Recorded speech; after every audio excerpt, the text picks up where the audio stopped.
Good morning, everyone. Good afternoon, team, if you're joining from different regions. Thanks for joining this webinar. We have certain technical issues that started in the day, so a couple of our presenters may not be able to join in. They are trying to figure out the technical difficulties at this point in time. But before we start, there are a few approaches of how we will handle this webinar. This is a real-time webinar, so feel free to raise any of your questions at any point in time. So the organizers will be able to consolidate the questions and share with us. We will be able to clarify by the end of the session. And also, you will go ahead and get a recording of this session, even if you're registered. Certainly, there'll be a lot of posts that in the LinkedIn as well that will be posted with the recording of this webinar in future as well. And feel free to complete the survey of how we have handled it, any improvements, any possible options that we need to improvise in the subsequent webinars. Certainly, any comments are always welcome. With that, we'll start off with the presentation for today. We're going to focus more on the applicability of AI and Gen AI in the enterprise data quality. Obviously, data is the core blood of any of the organization, obviously driving a lot of transformation across the different industries in terms of the prediction models as well as how the organizations need to evolve. So data certainly is a key paramount, and the quality of data is very, very critical for organizations to look at how we want to improvise as organizations too. When we talk about data quality, so obviously there are a lot more emphasis in terms of having the right data, right quality of data in order for our AI and Gen AI algorithms to work better or improvising the prediction output. But there is always an applicability of how we leverage AI or how we leverage generative AI in improving the data quality itself. So that is a key focus of today's webinar.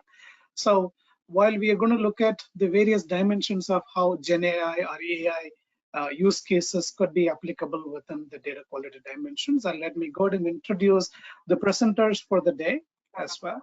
Adi, he currently has certain technical limitations, so he's talking to the Gen AI to figure out how he can get on this webinar at this point in time. Here, I'm Senthil Selvanathan. I represent the customer success of Qualitest, having a lot of experience in the data dimensions in the past as well. I also have Narendra Elamanchali. Naren is a co-founder of Datagaps, and I will let Naren to go ahead and do a quick introduction of himself before we get started with the topic for the day. Yeah, hi everyone. I'm glad to be here. So I'm one of the co-founders of Datagaps. So past 20 years, I've worked in multiple projects in data and AI world, and I've always found that any project I worked on, like data quality, testing, automation of data and analytics is always a big problem. So when I was at Oracle managing a very large enterprise data warehouse, we encountered multiple problems when we went into production, mainly because of lack of automated testing or data quality checks. So that was my motivation for starting Datagaps, and this is a topic that's very close to my heart, and happy to be here. Thank you so much, Naren. I believe I see Adi currently being in the panel at this point in time. Adi, if you're able to listen to us, why don't you say hi to the audience as well and do a quick introduction of yourself too. Adi, you're on mute. I believe his line is still muted.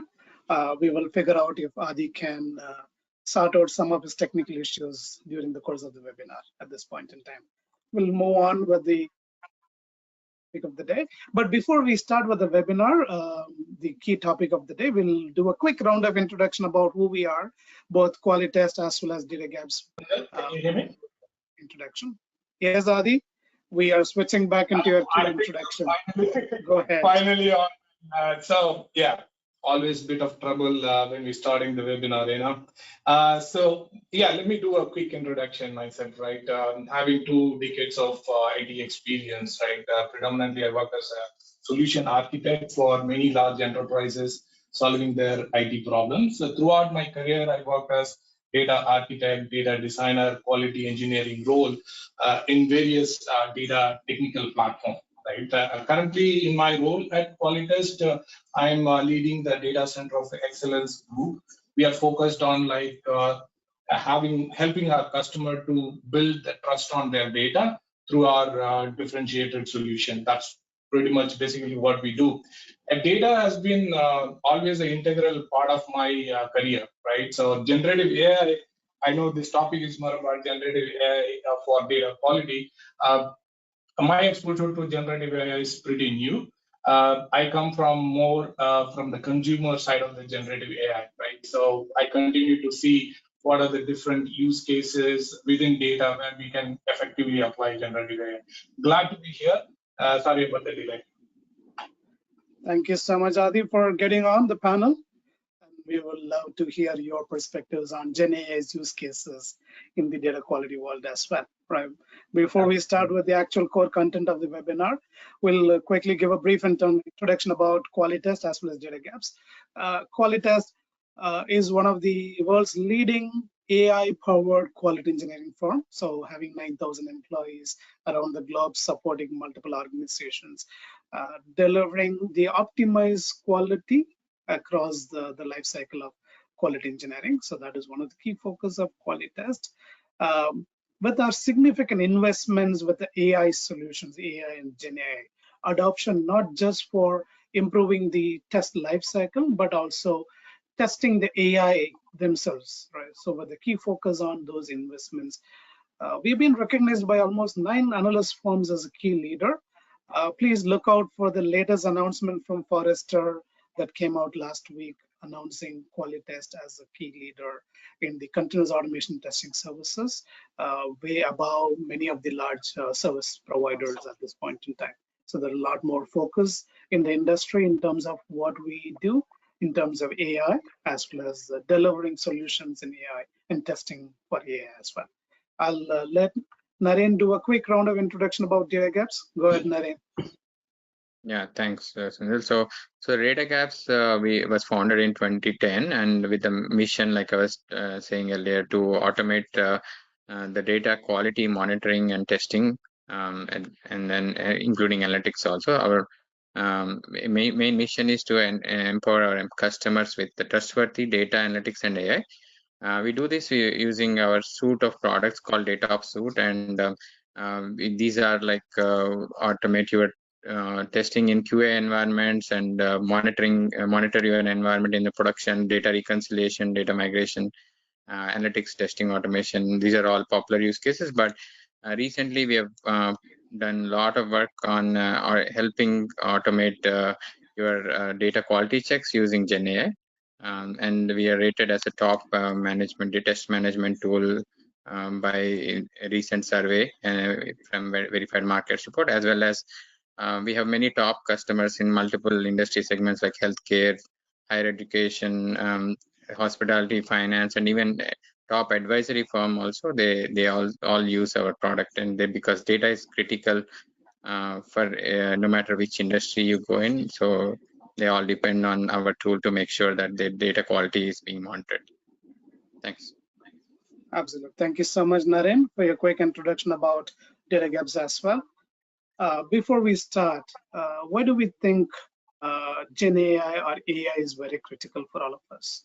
We have a very great vision at this point in time that AI-led solutions are possibly emerging much more than ever. So there is a stronger focus in terms of adoption of AI-based solutions across the industry. So obviously testing of AI is very, very critical.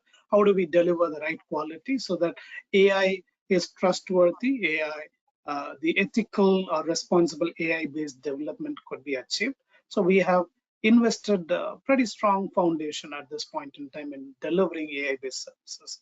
But we have a greater vision in terms of not just testing or certifying the AI adoption for our customers, but also adopting AI and Gen AI into our quality or delivery lifecycle. So to transform our services, transform our workforce, those are certain areas that we envision as a key investments for the next 3 years. And I'm sure a lot of organizations are also focusing on similar directions as well. Our vision is to ensure that we are enabling our service, our workforce to transform into a zero-touch quality orchestration. That is one of the key objectives of bringing in AI into our life cycle. With that, I'll quickly switch over to the context of today's webinar, right? Data and AI, where do these two terminologies merge or differentiate each other? Obviously, data is a key component for any of the organization. So we need the right data in order for the right output. So the output could be in traditional analytics, traditional AI platforms, or even generative AI systems. Obviously, data drives the whole dimension of how we evolve as IT organizations. But we really need the right data quality driving the right AI or right Gen AI predictions as well. So certainly the quality of data is very, very critical at this point in time. So we need to focus on improving the data quality among the organizations. So the data quality could be at the source, could be at the transaction layers or the consumption layers. So any of the dimensions where we look at data, we really need the right outcome coming out from the data at this point in time. But at the same time, how do we improvise data quality among the organizations itself? There are a lot of manual or heavily activities that goes behind the scenes in looking at how do we improvise data quality across the enterprises. But we see a lot more adoption in terms of the AI or applicability of Gen AI use cases, even improvising the data quality itself. So the subsequent slides and the discussion from Adi and Naren, you're going to start seeing more in terms of how Gen AI or how the traditional AI models can help us in terms of improvising the data quality dimensions. Feel free to raise any of your questions about enterprise data quality or applicability of AI throughout this discussion as well. With that, I will hand over to Adi to talk about some of the applicability in terms of the data quality dimension, where exactly it fits in, how AI is playing a larger role, or Gen AI is playing a larger role in improving the data quality. Go ahead, Adi. Yeah, thank you, Sandal. I just want to add a few words on the earlier slide, right? I think it's quite interesting, right? I think there has been a lot of buzz around digital engineering at some point, which is driving most of the transformation and innovation for many industries, right? Right now, the convergence of data and AI pretty much driving most of the innovation and transformation, right? Especially the data proliferation, we talk about the increased volume of data and the variety of the data that enterprise collect. It's going to be practically impossible for us to do the faster way of doing data quality analysis without the support from AI, right? That's really important. I think you touched upon a real good point. So if we, before we dwell into like the various Gen AI use cases for data quality in particularly, right? It's important to like clarify something around the definition of the data quality itself. Right? Surprisingly, like even now, many of many of the customer I speak to, they still equate data quality to be more of a testing and validation function, right? We all know like it's much broader. Testing is merely going to like identify your existing issue. It doesn't really like going to address the quality concerns related to your data modeling and the processing in various stages, right? That's why the true data quality is defined from the consumer perspective, right?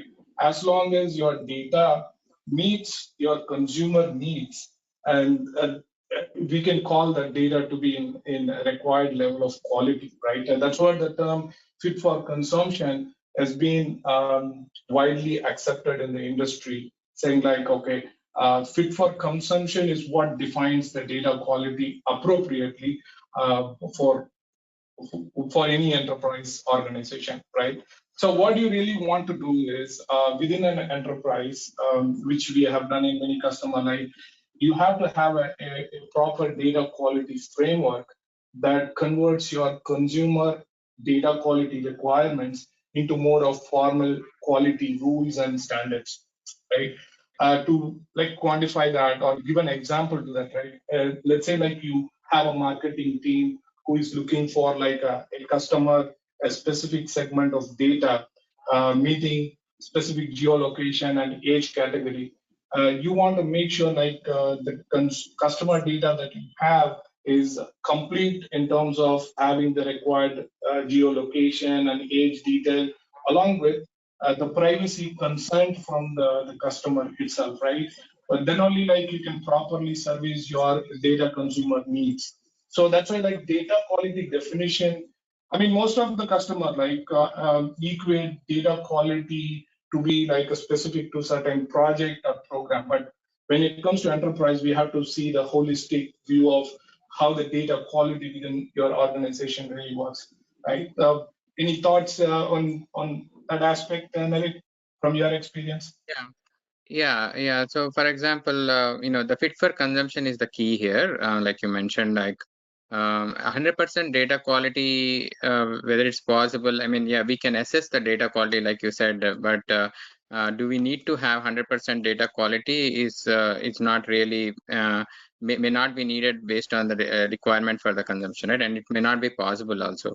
In the healthcare segment, for example, claims data and all, like when you look at the claims data, the racial disparities are a very important factor, like in terms of healthcare policy or where the the effort needs to go in for improving the healthcare outcomes.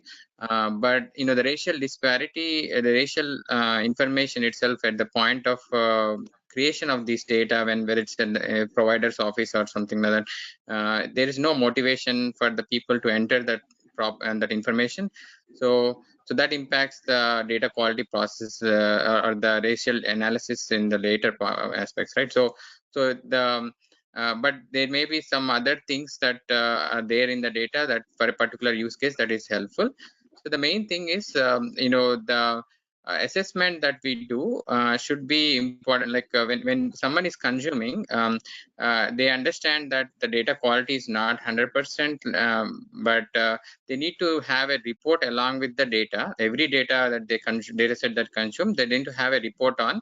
This is the quality of the data. Like these are the gaps in the data, and that type of report, if that is accompanied with that type of report, then mainly when someone is trying to use that data, they need to use it consciously with the fit for consumption, that these are the issues and I'm aware of these issues and still meets my consumption needs, and I'm going to use it. So that's the key. Actually, accompanying that assessment is important. Yeah, absolutely. Makes I think we sense. need to go to the next slide, right? You want to quickly cover the data quality dimension before we could get into the AI use cases? I'm sure the audience would be quite yes. Definitely. I think I've spoken about the data quality framework in the earlier slide, right?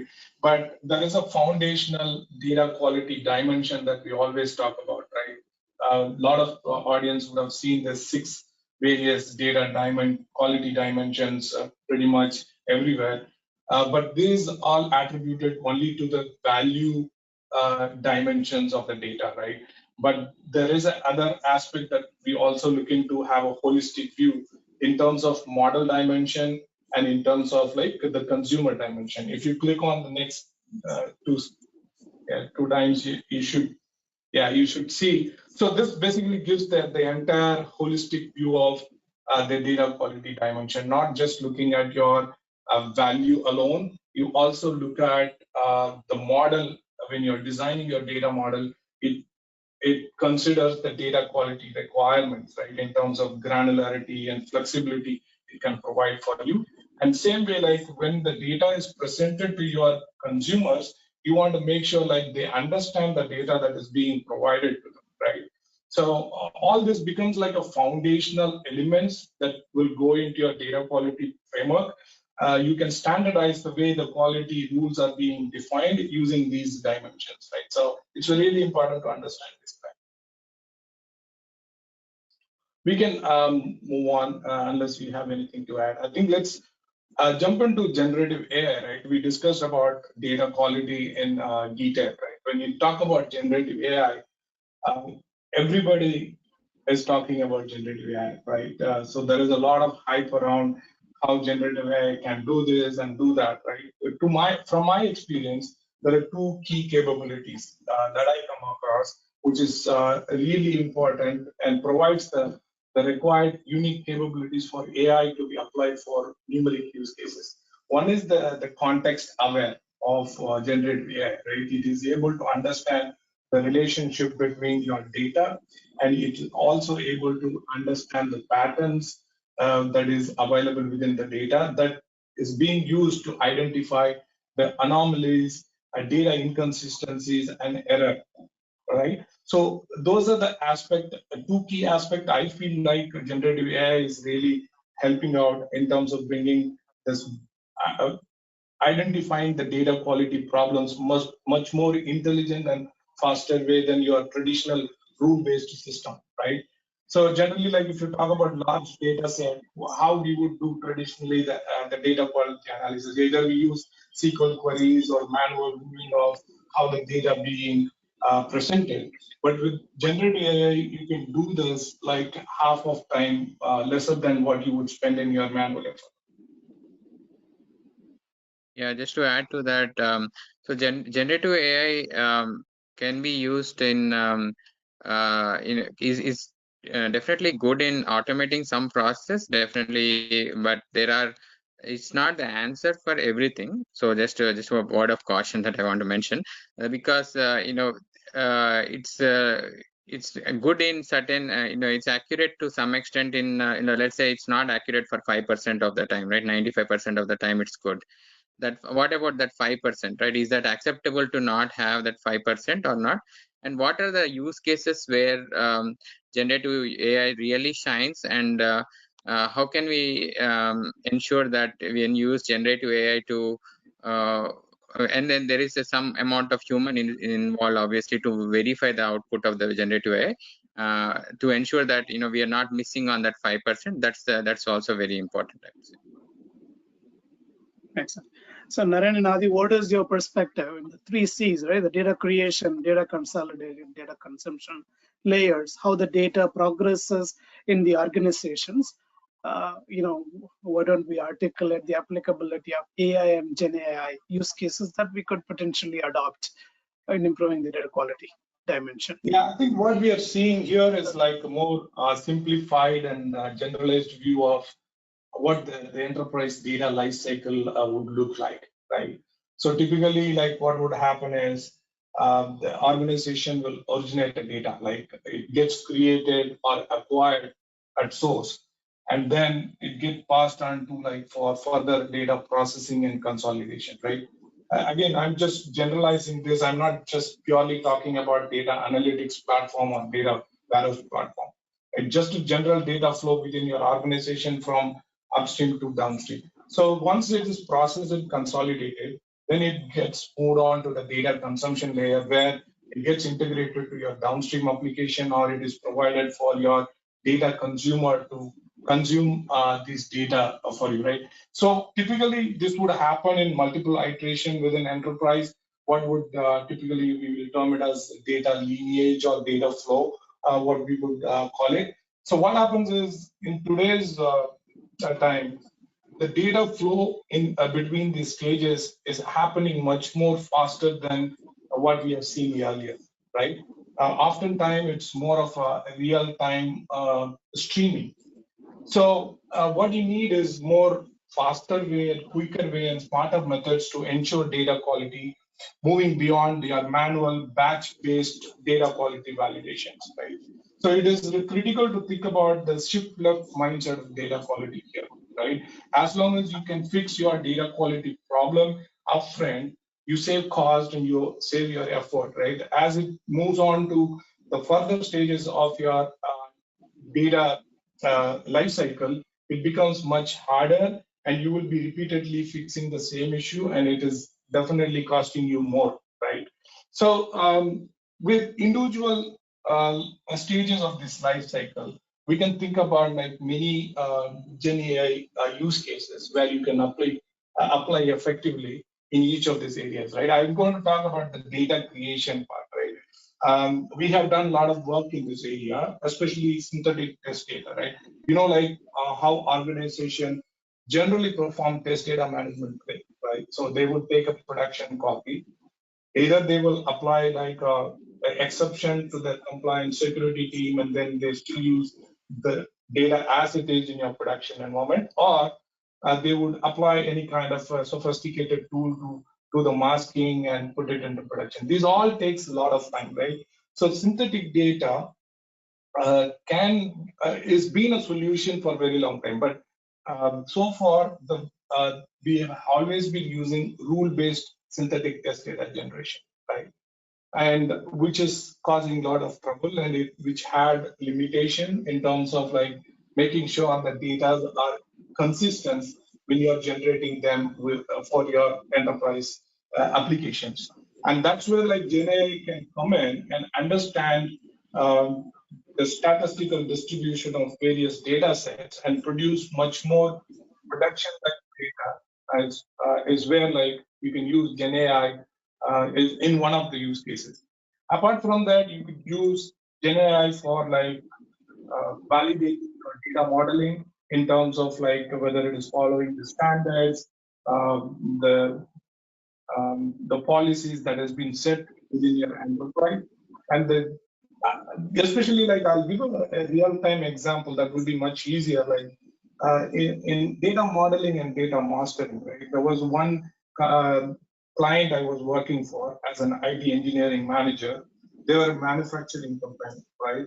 So they produce different product groups, and each product group is managed by a separate legal entity, a separate company, right? So their finance team, group finance team, came back with a problem saying like, we are spending too much money on buying this risk insurance policy for the buyers if they default the payment.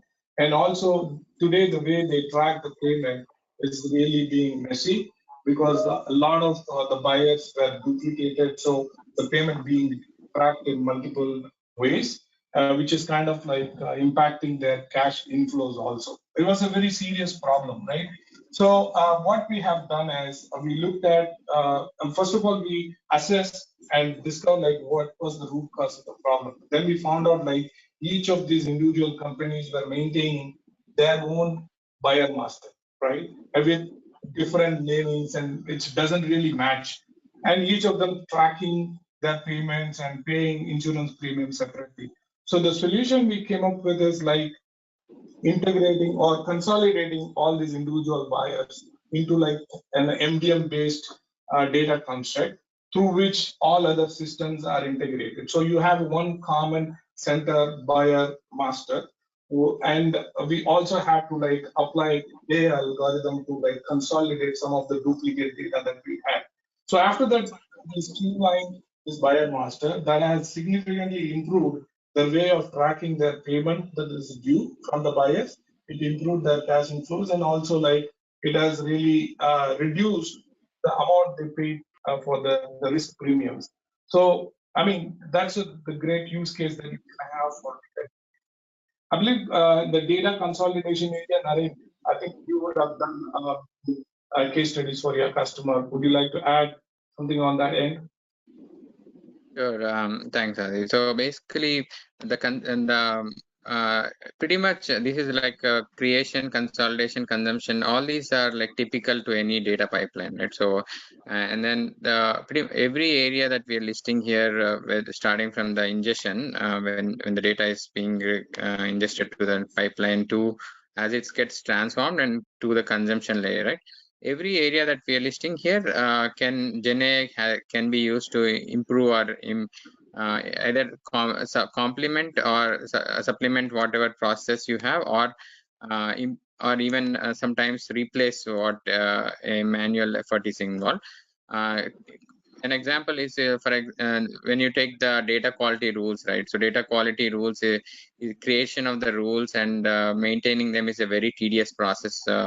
And then again, when you create and also it is closely tied with data governance, right? So when you have a data governance process tool like Colibra, for example, one of our higher ed university based out of Newark, they had a Colibra system where they were defining the rules, but they didn't have the creating the SQL rules is very hard, and then a lot of manual effort is required, right? So So when we integrated, use Gen AI to automatically take the description of the rules and then create the rules automatically, and then also automatically coming up with a score for that. So that improved their process a lot. And again, similarly, the creation of the metadata and the data dictionary is something that Gen AI can really help, coming up with the recommendation of rules, data quality rules, transformation tests that need to be performed, reconciliation tests. So every step in that is involved in today's world. Even I would go to the next step is what we are looking into is creating the ETL itself, right? So every step that you have in this process, data pipeline process, to all the way to the consumption layer, the goal is to ultimately provide an output product, whether data set or AI model or a analytics report that end user can trust. So, and then walk backward in each of your step here and analyze how Gen AI can improve or complement your current process, right? So we have several examples of that. Like we can I've mentioned a couple of them, but as we go through the presentation, we'll talk a few more of those.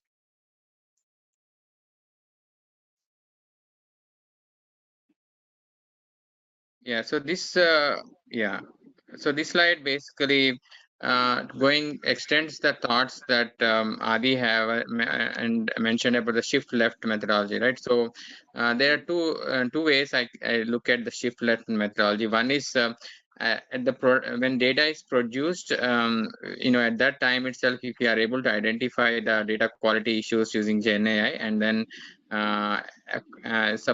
automatically help fix those issues, right? So that is one thing. So that as data gets transformed and moves along your data pipeline to the reporting layer, you don't have to fix that data across multiple layers.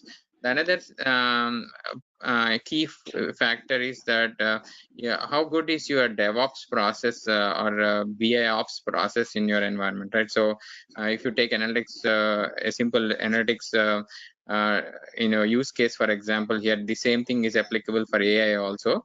But when you get the data from your source, and then as you transform the data or basically refine the data to across your, let's say you are following a medallion architecture, and then you are transforming the data, and then you are again have a BI tool like Power BI used for reporting. How good is your DevOps process in your QA and dev environment? Do you have automated testing for your transformations and your reports?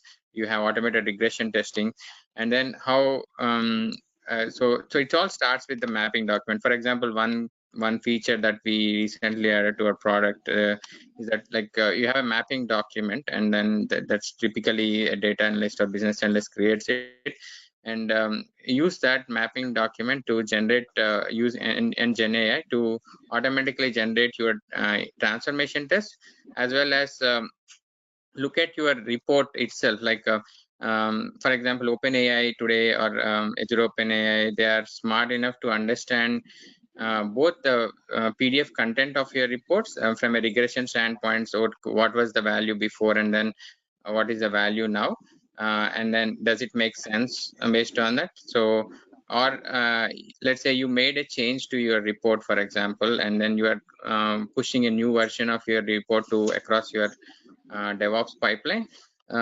We are using Gen AI to automatically identify the differences. Let's say there is a slicer in Power BI that you changed, and the list of values are not consistent anymore. It is identifying those differences and listing them. Again, to my earlier point, we cannot 100%.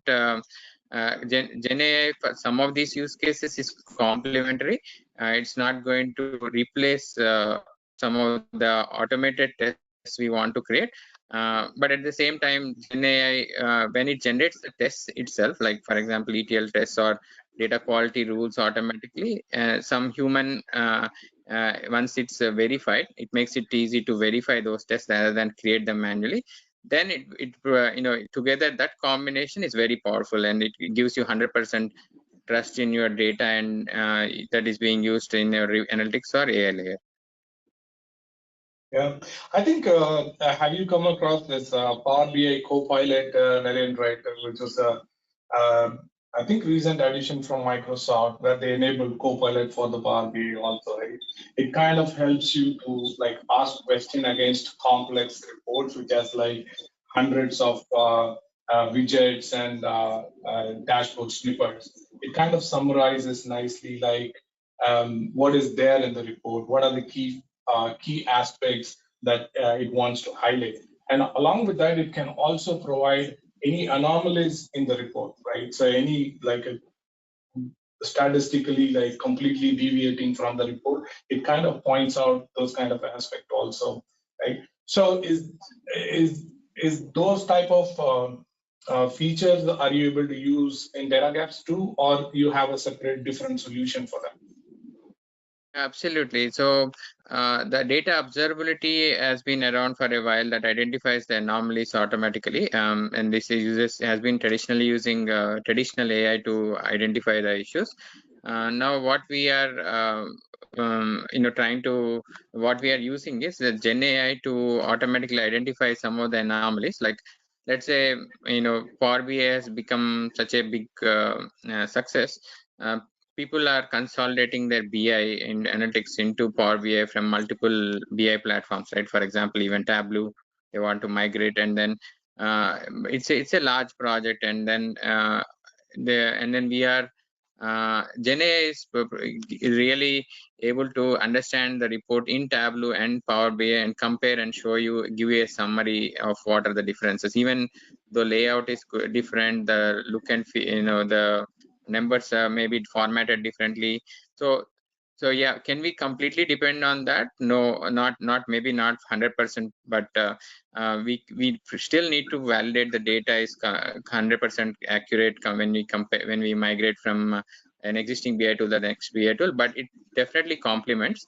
And then again, data observability, which has been around for a while, that is AI also. That is again helps you identify anomalies and over a period of time.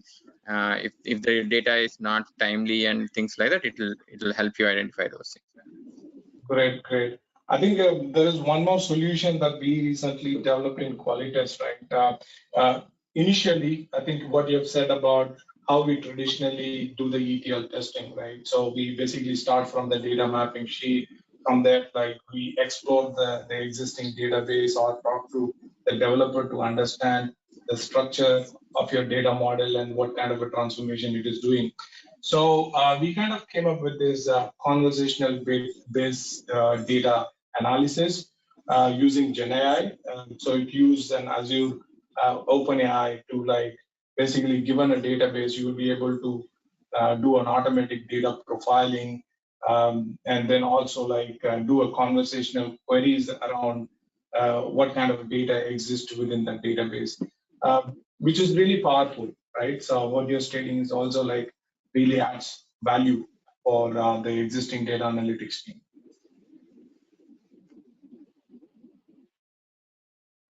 Maybe we can move to the And then next let slide. me, Yeah. Okay. Again, this is a production, pipeline sample production pipeline. Just continues to build on the points we have been talking about. And with a few examples of different areas where Gen AI is being used and we've seen multiple places being used already by our customers, and also potentially planning to use. So it starts at the shift left, like Ari was saying, like at the point of ingestion, as data you are ingesting into your pipeline, you want to use Gen AI to identify anomalies there, and then whether you use machine learning to identify them using observability, or use Gen AI can automatically also do some analysis and say, okay, these values doesn't seem right. So those both ways you can do it. And then another aspect there is, yeah, when you use observability and anomaly detection time, it tends to generate a lot of alerts that very hard to keep a tab on, like and that itself requires a lot of manual effort to verify which are significant, which are not insignificant, right? Which are insignificant. So again, Gen AI can be used there itself to identify, okay, I am interested in more these type of alerts, and these, you summarize the alerts and tell me which alerts are important for me, right? Again, so that is a use case that we have seen being used, and as data is getting transformed, like I was mentioning earlier, like based on the mapping document. So today, transformation testing is very hard, very manual. Uh, primarily due to two Sample-based reasons, right? testing is what majorly happens, right? Sorry to interrupt. So the Yeah, sample-based testing is what pretty much we do, especially for business rule validations. correct. So the two reasons. One, like you said, like the synthetic data or the test data that is required to test each transformation is creating the data takes a lot of time actually, and then second thing is testing every transformation, coming up with an independent query based on the requirement, and validating that the target has the transformed value, right? So that is again additional work, that manual work that or some tester or engineer has to do. So these two reasons, they don't, I mean, people majority of the time are doing some data quality tests, null checks and things like that, and they're and saying, that is their extent of tests that they're doing. But transformation tests are extremely important, because unless you independently validate the transformation, how are you going to know that number is greater than 0 and has a value, but is that number correct, right? So that is where Gen AI can be of tremendous help, because one, it will help you improve your test coverage by recommending the list of different tests that can be done based on pure requirement independently. And second thing, it can even help you create the required test data. So we have done some experiments on this, and then it is able to, again, depending on the model, like OpenAI is able to do very efficiently, but do you have access to OpenAI or Azure OpenAI, or do you need to use a embedded model like Llama 3 with your solution, depending on that. But even the embedded Llama 3 model also, like is doing extremely well. I mean, maybe not to the extent of OpenAI, but again, so generating the test data required for um, the input data that is required to test a particular transformation, as well as coming up with the data that is the expected data or outside at the end of the transformation, right? So all of that, Gen AI is able to do it, and maybe not 100% every time, but even if it does, 80%, let's say. So we don't have 100% accurate numbers, so I'm just saying what we are seeing in our environments. I'm just quoting those, but but that's a large improvement over having to do this manually. And then the test coverage is very improved. Like I mentioned, it will recommend the test, it will generate the test, and then when you do those tests, run those tests, automate those tests using an automated framework tool like our DataOps suite, you will have a suite of regression tests for your and functional tests for your ETL process that you can depend on. Like anytime you make a change, just like any application testing environment, right? You can thoroughly validate that the change did not have any unwanted issues. And when it comes to the reporting layer also, like I was saying earlier, like it's Gen AI is able to has the visual models, like for example, Llama has a visual model, and then basically the OpenAI, I mean the GPT 4.40 supports taking PDFs as input, and then screenshots of your reports as input, and it's able to identify a lot of things that are wrong when you, let's say, take a snapshot of your report before and after, and identify. Let's say you're taking very simple use case, you take data from every day, report snapshot from every day, and feed it to Gen AI and ask it to identify, okay, what is wrong with it, right? So it is able to do it. Like one example is like when we were working on a project to migrate from Tableau to Power BI, that the values, the so basically, like automated conversion tool is what we were working with, with the solution. And when we tried to do that, like the values were coming okay, but the rounding was off. Like when Tableau was saying it was having like a higher precision versus Power BI, and the engineer came and told us like, okay, this is the difference. So we fed the same thing to Gen AI, in this case, OpenAI, and then it summarized the differences, saying that the values are pretty much same, and except for minor precision differences, right? So that is very valuable. Like it saves so much time to, if it can automate all these analysis for you and then presents a report, it is easier for you to view that report than go through each one manually and come up with that report. Any thoughts, Ari? Very interesting, Naren, right? One question I had though, right, based on my experience, especially with this large language models, right, which are generic in nature, like OpenAI or the Llama you're talking about. How do you make sure the accuracy is consistent, right? Because based on MMLU measurement, even the most known LLMs doesn't go beyond like 80% of accuracy, right? So when many product companies are trying to integrate these LLM models into their product, and including your product, right? What are the steps that you take to ensure like the model that deploying is behaving consistently? Yeah, again, it goes to the use cases. I don't think Gen AI can be dependent on 100% reliably for doing anything without a manual, human element being in place. So the most successful recent use case is in general like the code assistants, right? All these Codium, Copilot, GitHub Copilot, all these things that are generating the code, right? So similarly, that is the first step in the way I see it in Gen AI use case. So yeah, it is generating the rules, it is generating the SQL code, it is helping me fix my SQL queries. But there is a human still involved to verify that that query is correct. So that is one, that check has to be there today with Gen AI. And again, the future use cases, I don't know, as the models evolve further and as they are trained, maybe their accuracy reaches a point that we don't need so much intervention. But today there has to be some intervention. I think that's where they are talking about this small language models, which are like specific task oriented, right? I believe like as we move towards this field, we'll get more fine-tuned model, which requires less computational capacity to perform effectively. Yeah, I think, yeah, it's very interesting. Sandal, any Adi thoughts? and Naren, I believe we are also at the top of the hour. Let's see if there are any questions from the attendees as well that we would love to answer. Both of your perspectives will be welcome there as well.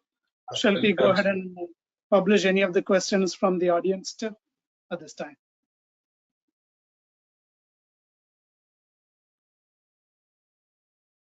So yeah. So one question while we are getting going through that, one question we often get asked is what about data privacy, right?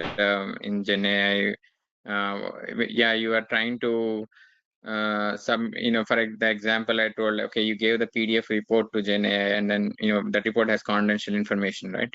So that is where we see a lot of hold back in adopting the technology to some extent. Like initially we started off with integration with OpenAI and Azure OpenAI, and we have had that integration for a while now, but not everyone has that skepticism about whether they should use it or not, proved within their tech. So some organizations are, including large healthcare organizations, have embraced it.